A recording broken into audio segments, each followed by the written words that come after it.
Okay, so now I'm speaking to Julie, episode 3. It's now 5 weeks. She's still suspended. Just to be clear to everyone, I don't think every account should be reinstated, even if it's a wonderful person. Um, but we do think we should have better communication, and I do think many accounts should be reinstated like they have been. Now, Julie's situation, she did not use a great supplier, and we already addressed that. One of the things I really didn't like about her account is the recent feedback. She sort of let it go, or the recent feedback was not great, even though overall the feedback was good. So what did you do to address that? I reached out to, I went through my feedback. I looked at all the negative feedback I had received from within the last 2 to 3 months, and I arbitrarily issued a refund to each of those customers. And I sent a note to each one saying, I'm so sorry for your bad experience, or that you weren't happy with your purchase. I've issued you a refund. You don't have to send back the product. I really wish you would have reached out to me prior to putting this feedback in. It would be great if you were able to remove it. But here is a refund. I'm really Right, sorry.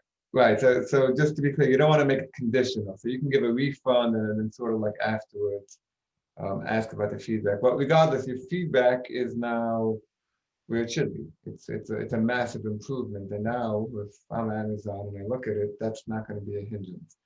But you're saying you're getting some good communication with account health. So you want to tell me how that's been? Yeah, the couple of representatives I got in with account health have been really, I mean, I've made multiple phone calls, so I've gotten some good ones, some not good ones. The good ones have been, the other ones are kind of like, so I submitted a POA, no response. That was 2 weeks ago.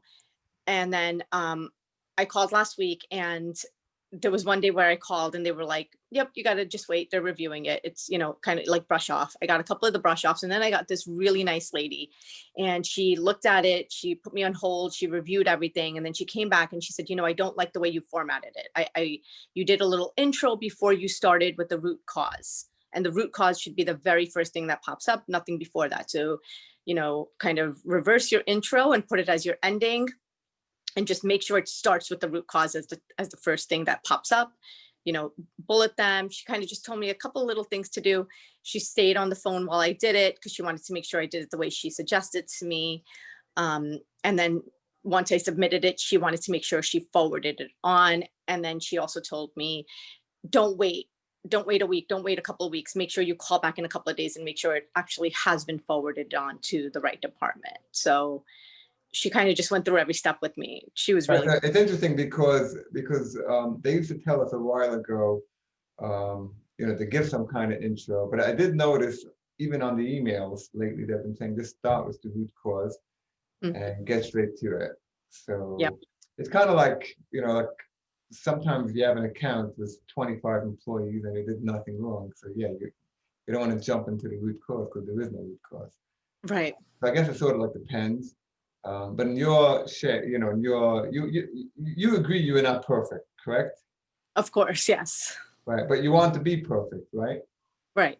Right. Like we all do. And I'm not going to be perfect. You're not going to be perfect. We're going to strive for that. And you think that based on your business model and the lessons you've learned and the new suppliers you're going to use and the fact that you're going to stick to your plan of action, you think that Amazon it's a good bet reinstating you.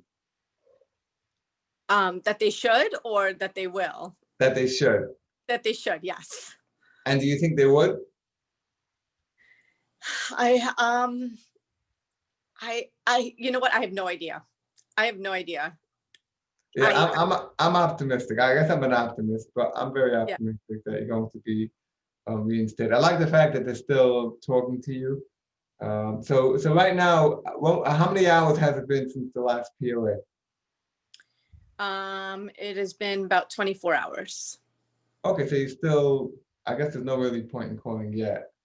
But at any time you can get an email that you reinstated, and then we'll celebrate. I mean, it'll be awesome, right? Yeah. Yep, of course. Okay.